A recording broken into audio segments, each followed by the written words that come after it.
Hey guys, today I'm showing you 5 art journal ideas for beginners.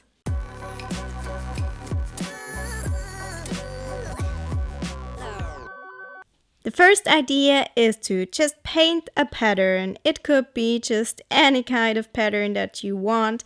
I decided to go for something with leaves and I wanted to do a negative painting, but I wanted to put my own spin on it, so it's not very realistic. It's just a very simple pattern. I decided to use gouache here, but you could also use watercolors. You could even do that with colored pencils or markers, just any kind of medium that you like. And I was inspired for this one by Mako Chino, who is another art YouTuber. I guess you probably know her because she has a huge channel, and if not, I'm gonna link her channel down below. Because she did a tutorial where she showed how to do a negative painting with leaves, and I was kind of inspired by that, although mine looks very differently from hers because I did it with a different method and different colors, and I didn't put as many details into it because after all it's a beginner video and I didn't want to start with a huge tutorial here, so it's a very simplified version of that, but I still wanted to give her credit since I kind of got the idea from her.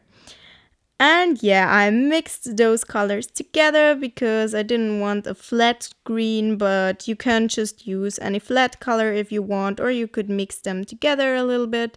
It depends on your medium, how you want to do that. And then I colored those leaves in with different colors. My color palette was kind of yellow, blue, and green here, and I wanted to stay in this palette for this page and also for the page next to it. You'll see that later. Just to make everything cohesive, you could use any color palette, of course, because you could also paint purple leaves. I mean, why not? Or you could do an autumn theme and do them orange. Or you could do the same thing with flowers. Just draw any kind of pattern. And here I'm adding a white gel pen just to make the leaves stand out a little bit more and to make this page overall a little bit prettier. And now we're removing the tape. I always use tape for things like that just to make it look a little bit more professional. Now we're on to the next idea already. And this is to just use a Polaroid that didn't turn out as great as you wanted it to. This one was pitch black. And just paint it. And I used my gouache again, but at first I put a layer of white acrylic paint onto it just to make the gouache stick a little bit better to the Polaroid afterward, because the plastic, I think it's a plastic from the Polaroid, the film, is not very sticky and the paint wouldn't stick to it, so that's why I started with a layer of acrylic paint, and also I wanted a white background. Maybe I'm gonna do a black one next time though, because it will look really nice as well, I think. And yeah, I'm just painting some flowers here just to fit the whole theme, because I'm doing a double page spread with the other idea here. And I'm doing a gradient in the background just because I wanted the painting to stand out from the rest of the Polaroid a little bit. And now I'm creating a bit of texture here. And I also used the tissue to make that effect even better. And now the flower part. And it's just, those are just very simple flowers. You could just paint everything on the Polaroid, of course. You could do every other motif that you wanted to. I just decided to do those little flowers. I didn't look at the reference picture because those are very simple. And now I'm adding a background here because I wanted the Polaroid to stand out a little bit and not have a white background. I'm just doing this splatter technique. And now I'm putting tape onto the gouache because I didn't want it to bleed, because it didn't really stick as much as I wanted to the acrylic. And yeah, that's it. And now on to the next one. And this is to just draw two things together that normally don't go together. You could do that in any kind of way. You could do an animal with flowers like I did here. I wanted the flowers to be the ears of those elephants, and the baby elephant just has one flower because it's still a baby elephant. And yeah, you could combine any two things together that usually don't go together. You could do so many things with that idea. Or you could just combine animals with flowers, like I said, like I did here. You could maybe do a lion with flower hair, and I don't know, there are so many possibilities. And I already did the sketch and the line art off camera. That's why you didn't see those, because I didn't want the video to be super long, and I did those actually on my lunch break at work. And yeah, you see me coloring in those elephants, and I really love elephants, and I love flowers, and I really love that page because it's yet so simple and yet so kind of creative. I don't know, I really love it. And I wanted the watercolor to really flow here and to create those textures that you only can get with watercolor.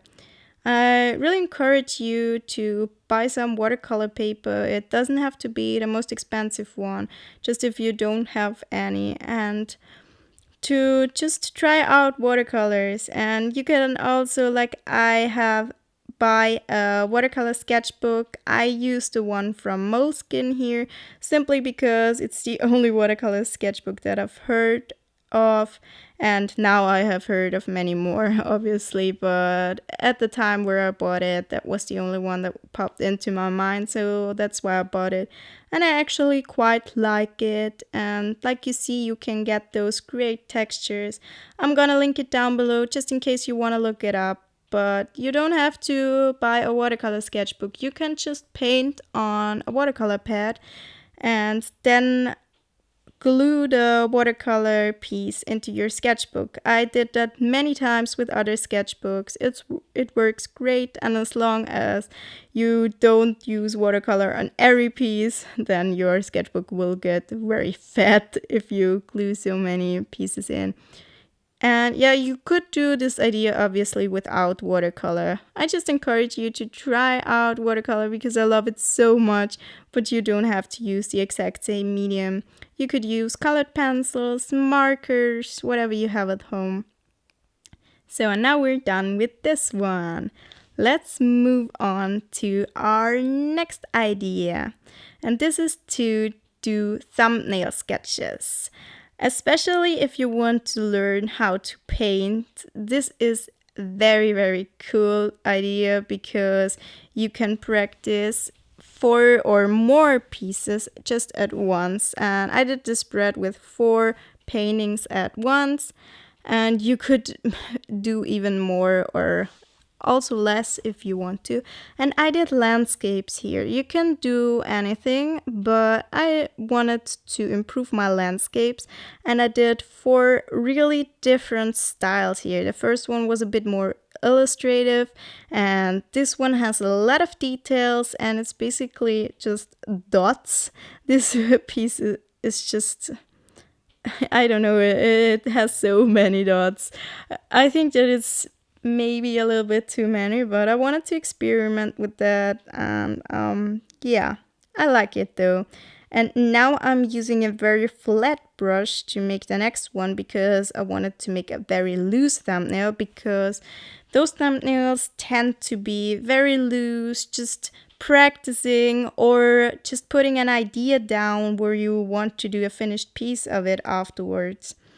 And I'm gonna link all my reference pictures for that one down below, just in case you want to do the same landscapes, but you obviously don't have to do the exact same ones, but it's a very nice way to practice things like landscapes, or you could also paint houses, plants, animals, whatever things you would like to paint. And that's so cool because it doesn't take up a lot of time compared to a bigger piece. because it's so much smaller and you have many at once, and in the end you can decide which one you like most and which styles you prefer. Now I'm doing a little forest scene here, and I really wanted to practice different kinds of colors here. That green is, it looks so poisonous, but I wanted to practice that as well. And you see that I used very different styles on all of those, but they still fit together quite nicely because I used green in all of them, and in 3 out of 4 I used reds. Now on to our next idea. This time we are getting out those potatoes and doing potato stamps. I don't know if you've done that before. We used to do that as kids all the time. Just be careful if you use a very sharp knife like I did. I'm quite surprised that I didn't actually hurt myself because I'm so very good at hurting myself. Yeah, and I did some flowers and a star here. And now I just did a very simple triangle here. If you're a bit more crafty than me, you could do even better designs with it.